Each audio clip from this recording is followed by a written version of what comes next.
What's up guys, Adam coming back to you today with another DIY home improvement project. So today we've got a super quick project, but one that is pretty common and I think a lot of people have probably run into. So today we're working on a door that goes out to the garage, an exterior door, and what we've got is a bad door seal. So the people who lived here before obviously had a dog, and the dog scratched at the door and basically destroyed that door seal. And I've seen this more times than I can count, really. It happens all the time, very common, and it's obviously very unsightly. Looks pretty bad. So at first glance, you may wonder, how do I deal with that? How do I get that trim out of there? And I'm gonna show you how easy it is. So basically this, I said trim, I actually meant the seal, but basically this seal, if you grab onto it, will just pull out. You may wanna be careful and make sure that it hasn't been painted along that edge there, because if it has been, and if you can just run your finger or a screwdriver along that edge and break that, if it's been painted and you pull it off, you'll pull the paint off the door. I'm gonna go ahead and replace all of them. This one here is the one that's in bad condition, but since I'm gonna do one, I'm just gonna go ahead and do all of them. So I'll start by just pulling those loose. Do the same thing on this side.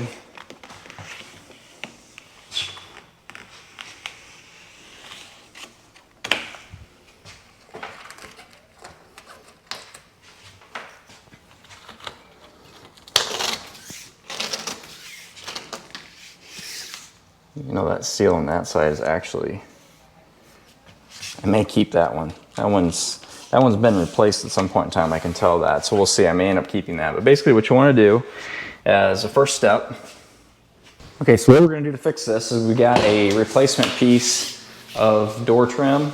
Pick this up at any home improvement store.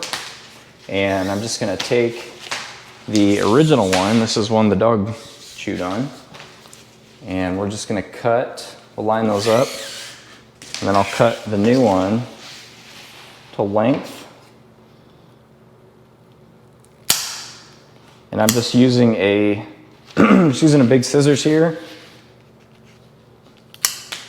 This is basically like a tin snip scissors, but you could do this with, honestly, you could probably use like a kitchen shears, or actually if you just use, you could just use a utility knife like that. I've done that before too, but if you have a kind of a big scissors or a kitchen shears, that works really well to cut that real simply. It's just foam, and then there's kind of a light duty plastic piece on there, and I'll show you the way this goes in. So you can see there's kind of fins there, kind of like veins. And what happens is you push that into that door frame, and there's a slot in the wood, and then those little veins are what actually secure it and hold it into the door. So now we've got it cut, we'll go ahead and install it. Okay, so we're going to start at the top here, and just take that plastic and kind of work it into that groove. Press it up so it's flush against your top seal, and then just start working it in. And sometimes it goes in kind of tough, so if you take your fingers and you press it this way against the door frame, that's the best way to seat that in that groove. Just work it down. All right, so there you go. You see how quick and easy that is. So you go from what we had before, which started as that chewed up piece, to a nice, clean, brand new door trim. And they do make these in different colors, white and tan, depending on the color your trim, but as you can see, very simple process. Well guys, there you go. You can see how easy it is to actually repair a door seal like that. So, you know, if you have one that's torn or chewed up or something, don't live with it that way. Spend a couple of dollars, go pick one up, and after seeing that video, you should have the confidence to be able to go ahead and repair it on your own. I hope you found that video helpful. If you did, do me a favor, hit the like button, subscribe to my channel if you haven't already, and we'll talk to you guys soon. Thanks.